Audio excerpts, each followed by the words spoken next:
So according to my timetable, I wanted to get married 25, you know. But I didn't get married until 10 years later. I was 35 when I got married. And I wanted him to know that you have not found a wife for years. The call became persistent. And I asked him up front, what are we doing? One of them who had gotten married just called me and said, she will be married. Hello and welcome. It's the E.B.U.N show, and today we're discussing marriage pressure.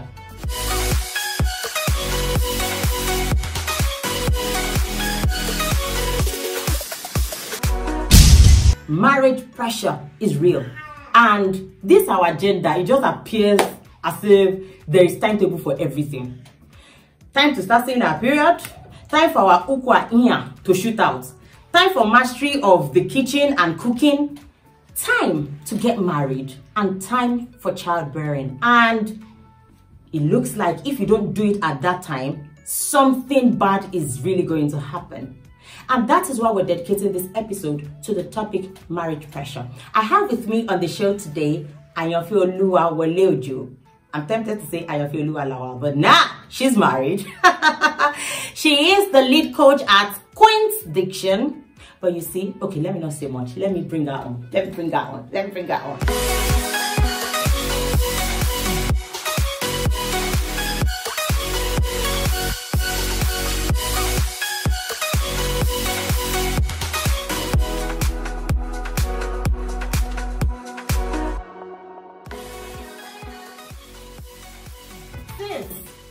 You're welcome on the show. Many thanks to you. I know you have two Englishes. So I know that you're that elocutionist, the lead coach of Queens. But there's this bad English. See, let me just throw a secret out there. If she's not training you, or if she's not speaking at a formal setting, her English is Jennifer English. She's correct. No, we'll do a mix of both. I mean, how is you? There's no way I can sustain a conversation for long without introducing Jennifer. So it has to be there. Jennifer. So sis. Yes, please. Because you know we know each other, and of course I'm going to be delving into your private life today. By the world standard and society standard, you married late. They begin to expect you to start talking about marriage. You bring someone home from around, I think, 24, 25. So please, how was it? Tell me how your journey went until you got married. I wasn't under so much pressure to get married. Personally, and even for my family. There was a bit of pressure, but not like many women experience in there. Mine wasn't so. So I finished school quite early. I didn't attend a private university or private school, but I think I finished school about 22, finished 7 about 23. So according to my timetable, I wanted to get married 25, you know. But I didn't get married until 10 years later. I was 35 when I got married. And I wasn't under so much pressure because I had good parents. And I remember that my parents would just ask, you know, once in a while. My dad didn't even ask until maybe I was well into my 30s. He never asked. But the day my dad asked, I knew that, okay, it has happened. Because I remember when my sister wanted to get married, when my mom came to my dad to say, she won't marry you. Shion's husband wants to come. And my husband said, what? I'm a Melanie. And my sister was in her 30s. Are you serious? Okay, yours is a different kind of family then. Yes. Yeah. My dad said, my mom said, she won't see Petati. Really? Just get that in it. So seriously. So by the time my dad was asking me, I knew that it has reached. So then I told my dad, I said that, do you trust me as a daughter? Do you think I know what I am doing? Do you believe I have the Spirit of God? And then she said yes. He said yes, and then I said, pray along with me. And then my dad tried to do the counseling. So you can't be choosy, you know, because, you know, he went on with that. I said, Daddy, don't worry. It's going to be fine. And then he never asked me again. And then what about mom? My mom was a bit, she too, maybe when she asked him, maybe at 2 years interval.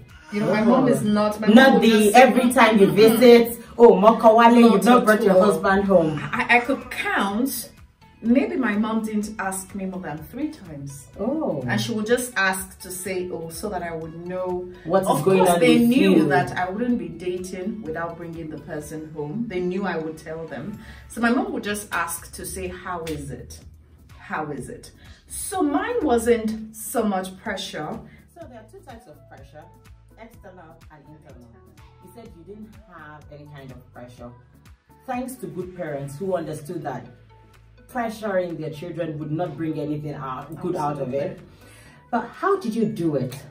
So I've read about different articles where some people say it wasn't even about people asking me to get married. I just started comparing myself, peer pressure. I see my friends getting married, having their own children, and when it's time for Thanksgiving, if you're abroad, or when it's time for social gathering back home here, everybody's coming with their children, they're married, and I'm just going and being single. How did you handle situations like that? Okay, so I didn't have external pressure, neither did I have internal pressure. So what were the things you were telling yourself? Somehow I knew for a surety that I was going to get married.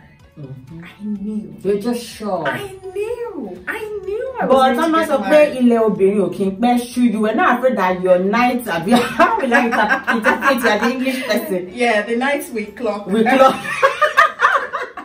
Actually, no. I knew I was going to get married, so it helped me. And I had quite a number of ladies around me, younger women, and I was running a ministry then, Covenant Sisters. And I would organize bridal showers. I would attend weddings. I would mobilize people, you know, for weddings. And never for once did I feel left out. Never for once did I, because, and I think that not being under pressure came from the knowledge that I was going to get married. And it was going to be grand. You see, that makes sense, you know, because pressure comes from the idea that, it won't happen for me like it's happening for others. Funny enough, I'm married 29. So I was in a clique of friends. And of course, those, I think, yeah, I was the oldest. I was the eldest. So one of them who had gotten married just called me and said, she will be married. And I'm like, do they mark late comers? Like for weddings, do they mark late comers? No, I didn't let it bother me. But you see, for some people, such statements would have affected them. I think we as humans too should watch what we say to people. Absolutely. Because not everybody has the strength to say, I won't let that bother me, or the kind of rest and peace of mind you had. Because even, okay, we won't go there. I was going to say even childbearing. People say, are you not ready? What are you waiting for? Without when do we ask that question? I said, why?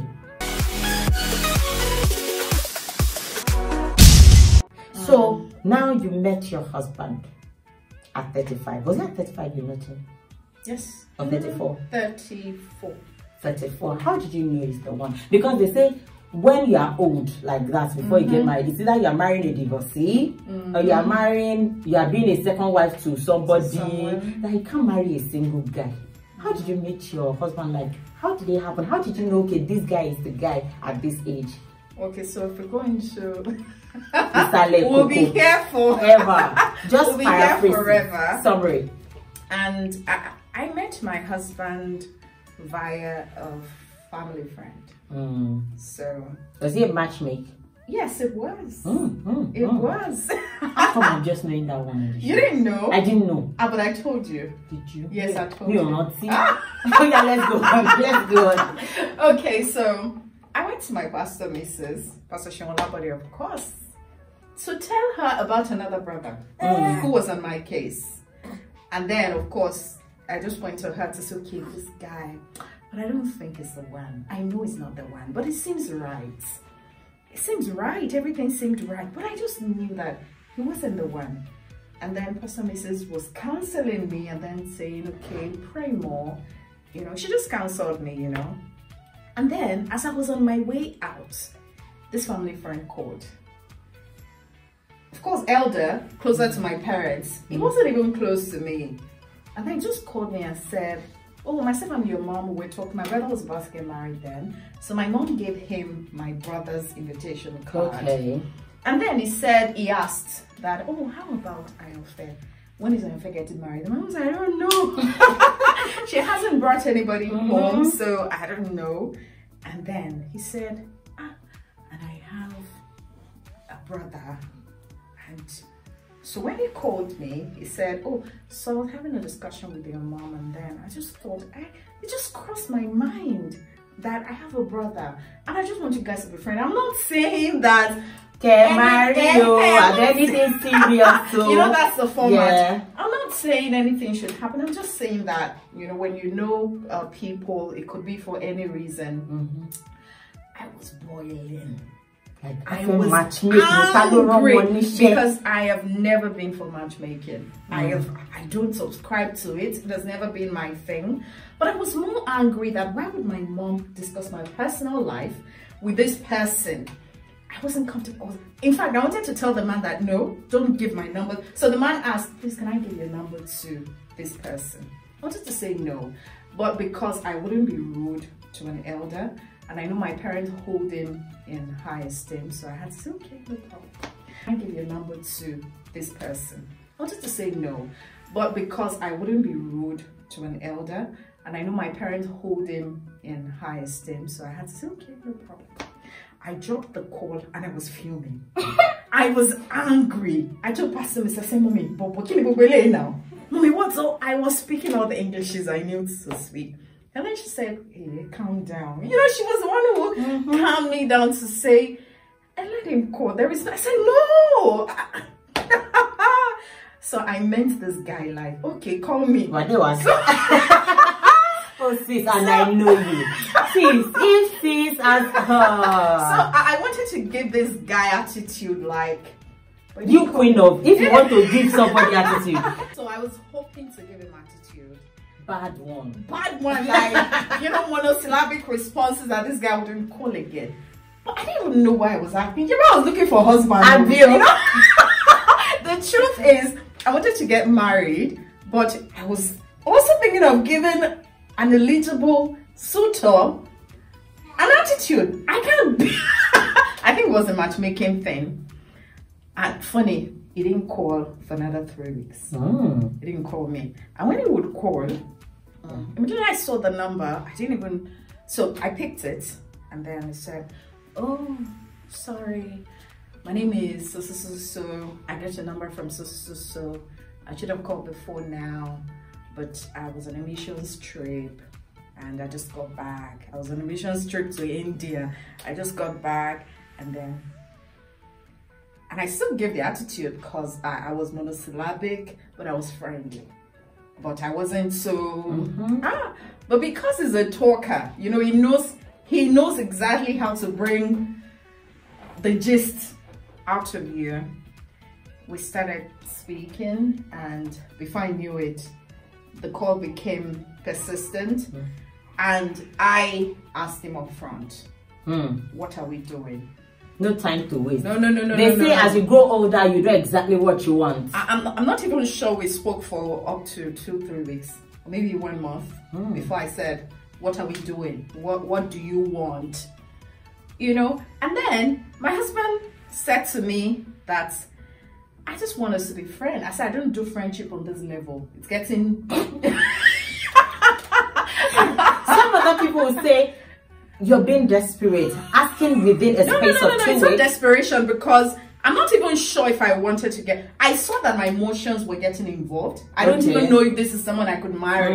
So I wasn't even asking so that I could say, would you marry me? And I would say yes, no. Okay. I just saw wanted to be sure. You wanted it defined. Yes, I wanted it defined. And I wanted him to know that you have not found a wife for... Yes. Because my husband just didn't seem like who I was going to marry. Oh. Yes. Because you had another picture in mind? Yes. Is it physical, or what was it that he did? Not just physical. My husband is handsome, you know. Of course, I've seen him. If he's not, I cannot marry him. So I know, but you know, somehow in our minds, you could have planned, okay, I want to get married to a fair-skinned person, tall and all of that. So in this case, it wasn't about the physical thing. It wasn't physical. It was just that I thought that he wasn't as spiritual. He wasn't more spiritual than I am. Okay. Yeah, that was what I thought. That was the picture I had. Yes, spiritual people. that was the picture I had. So when he asked me out, and then he said, "Oh, he went to a relationship," I said, "No, I can't marry you." Yeah, I told him. I said, "No, it's not gonna happen. I'm not gonna marry you." And then it's a long gist. Okay, let's partition. So what did he say after that, and how did marriage now happen? Yeah, because I told him I wasn't going to marry him, and he said, "Can we be friends?" Oh, that makes sense. Yes, we can be friends. And then we're friends for about a year. You know, we were friends, and it wasn't as if he would call me every time, but once in a while when he calls me, we would still gist about the brothers on my case, the sister he has eyes for, and all of that. But how it happened, I think it was just... You know what, if there's anything I've gotten from your gist, is that really nobody can put you under pressure if you do not put yourself. If you do not put yourself. Because one would have thought you were 34, you met this guy, he has a job, he's good looking, you should jump on it. You know? Yes. But you still decided to wait for a bit, even after he said your emotions were getting involved, you still waited. So I think we've learned our lessons from what you've told us. Nobody can actually pressure you if you do not pressure yourself. And this is how I knew. So remember I said I just thought that my husband wasn't as spiritual because I'd always thought that I was going to marry a pastor. Somewhere, yes. Because my dad is a retired Baptist pastor. I'd had pastors all my life. And my husband was the first person who wasn't a pastor asking me out. Really? I'm telling you. My husband, out of all the suitors I've ever had, my husband was the first person who wasn't a pastor. So I'd already seen a pattern of being asked out by pastors. And this guy came who is a random guy, regular guy, an IT guy. A very social guy. Who is not a pastor. And then because my husband doesn't do Christianese, so I just thought that you're not as deep as that. I want a man who would be the priest over my home. I don't want to be the priest. So, but this is how I knew. I had a list of suitors, pastors, that I would pray to God about. My husband didn't even make it to that list. Yeah, he didn't, because I told that one that no. So my husband didn't make it to that list, but every time I prayed about the man, this man would, from nowhere on the list, will come top on my mind. And every time I pray in tongues about the man, my husband would be here. And he's not even on the list. And for many months I ignored. Like, no, this cannot be happening. Thank you so much for coming on the show today. Don't tell them not to pressure themselves. I attended your wedding. It was beautiful. It wasn't less of a wedding than someone who married at 24. So, kill and sorry funga. Yeah. Why are you running? Why are you running? Yeah. And my rest came from a place of, I knew I was going to get married. And I was sharing with her a while ago that my sister got her first child after 10 years of marriage. And I put it to them. I said, if God had told you when you were getting married that you won't have your first child until 10 years later, would you have waited differently? She said yes. She wouldn't have worried because she, you know, all the anxiety, all the worry wouldn't have happened because she knew that it was going to be 10 years. So that was exactly where I was operating from, knowing that I was going to get married. I'm such a big deal and I'm such a blessing. And you were continuing with your life. Oh, yes. You made a success out of your dream. And even when I knew, before I said yes to my husband, a year before, God had told me that he has done it. So I wasn't even praying. I was thanking. I knew it was done. But the man had shown up. I was doing shakara anyway. But I knew it was a done deal. And when he eventually showed up, and God was literally distracting me to say, he's here. Yeah. I could hear myself many times tell God that, God, calm down. Yeah, I had things to write. I have books to write. I have things to do. I just had great plans, and I felt getting married at that time would hamper it. Until, see, it's a long gist. Thank you so much for staying with us on this episode. But see, there's something to learn. Put your mind at rest. Matter of fact, if you allow anxiety and pressure, you don't even see clearly. Everything begins to look like the guy you're supposed to settle down for. And even if a guy is molesting or harassing you, you wouldn't know because you shall want to marry. So calm down and do not put your life on hold because you are waiting for marriage. Do other things. Be successful at your vision, your dreams, whatever you want to do.